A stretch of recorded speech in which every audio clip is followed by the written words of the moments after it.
Hello, I'm Svitek, and this is my review of Roadrunner, the Anthony Bourdain documentary by Morgan Neville. Now, I literally just came home from watching it, and it feels oddly apropos to do the review from my bed. It feels like a very Anthony Bourdain thing to do.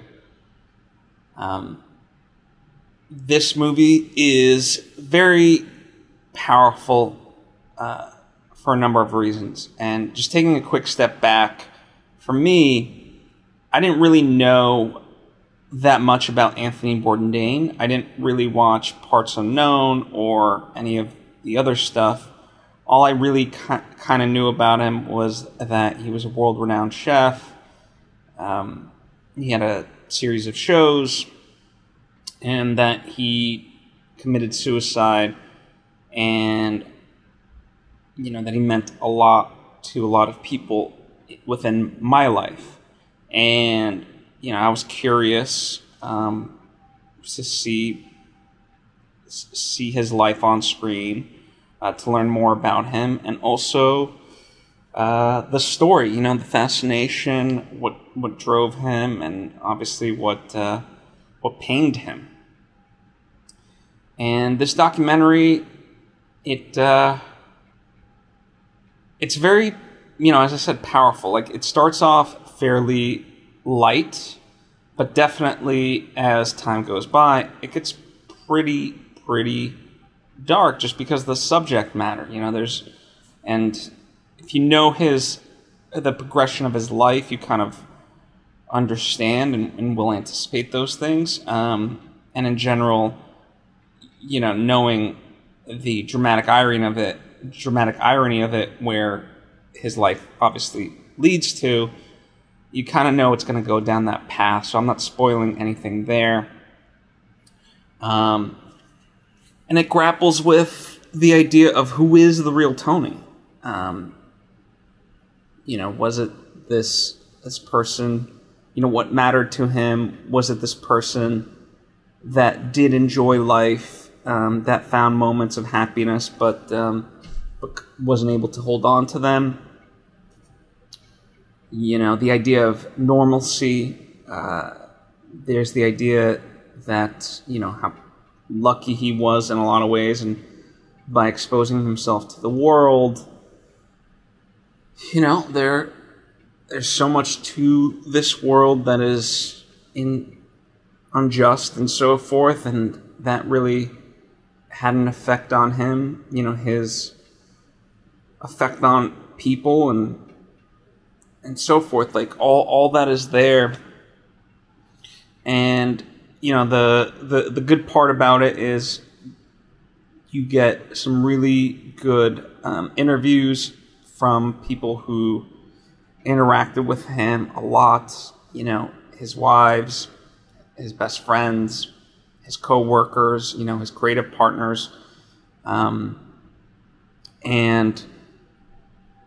the story really picks up at the rebirth of Anthony Bourdain. At 43, he thought he'd lived all the adventures that he would, only to then go on his greatest adventures and really travel the world.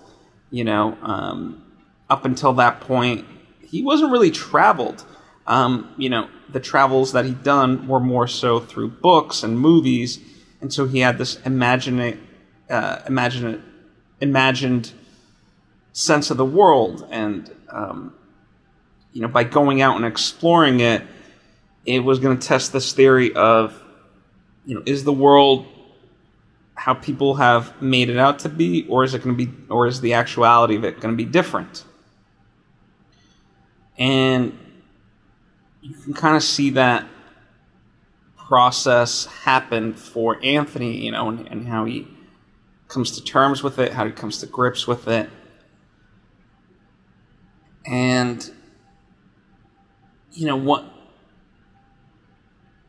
they're right before they get into things, and I guess you can kind of consider these spoilers, if you will. So if you want to tune out, now, go right ahead. But I'm still gonna keep it kind of vague.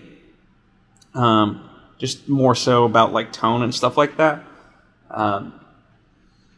There was a point where, as Tony's grip on life got darker and darker, the question became, what will define his legacy? Is it the stuff he did before or the dark stuff, right? And, for a moment there, I did feel uncomfortable watching the way things were headed. And not that, like, the alternative was going to be that much better, but I think there's that side to it of, like, what we leave behind and so forth, and kind of what the documentary was posing of will he leave behind a crap legacy. That gave that it became uncomfortable and gave some food for thought. Because I think a lot of us can see ourselves within Tony. But then, it did shift gears, which I appreciated, in that sense. And I'm glad that as dark as it got towards the end, and, in my theater, I think I heard pretty much everyone crying by the end. I'm glad that they pulled the release valve and ended on a high note versus this downer note, and the way they go about it is, I thought worked really well, right? So now there's been some controversy surrounding the movie based around this deep-faked voiceover of Anthony, reading an email that he never actually recorded. And I don't know, I'm not going to... Ultimately, it's kind of weird because it's not like it adds anything that much. Like, anyone could have... Like, the words themselves could have been said by anybody and had the same effect. But, I saved that kind of towards the end of this because I think I had pre-read about the controversy, and I kind of knew at what point in the movie it happened. Like, not that I read the time code of it, but just in general as I'm watching, I'm like, oh, okay, this is the fake voiceover. But I don't. If you are kind of familiar with production and things like that, I don't think you're going to be able to tell really. Was it a great choice? No, because again, I think anyone could have done it and achieved the same result. But I don't know. I don't think if you knew about it, it tracks ultimately that much. And again, like in terms of the macro, there's just so much there.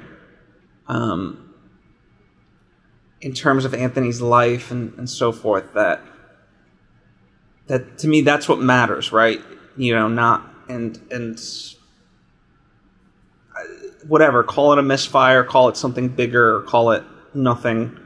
It doesn't matter, just to me, ultimately, the documentary is worth watching and reflecting upon.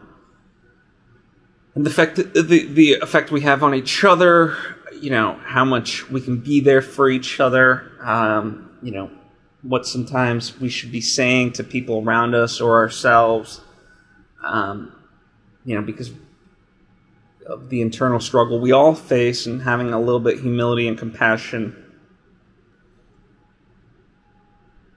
And yeah, I mean, it's a documentary that I think is going to stick with me for a while, and one that I'm going to process. And I imagine if you've seen it, that's the same for you, or if you see it, it'll be the same for you. And I think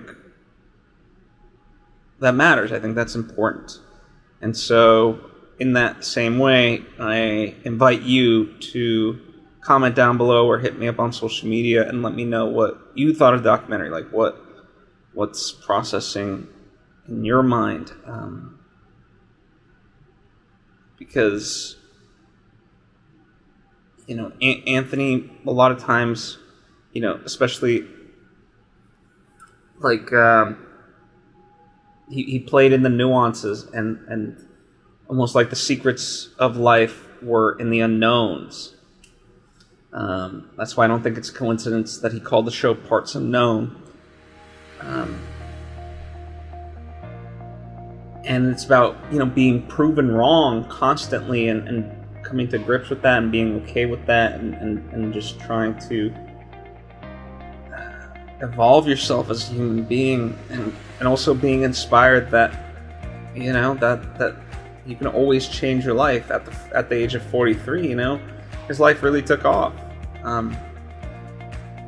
So all that is there to think about and so forth, and so that's what I invite you to do so after having seen this movie. So first, if you haven't, go see the movie. It's worthwhile. It's worth your time. Anyway, thank you. I appreciate you. I hope to see you next time.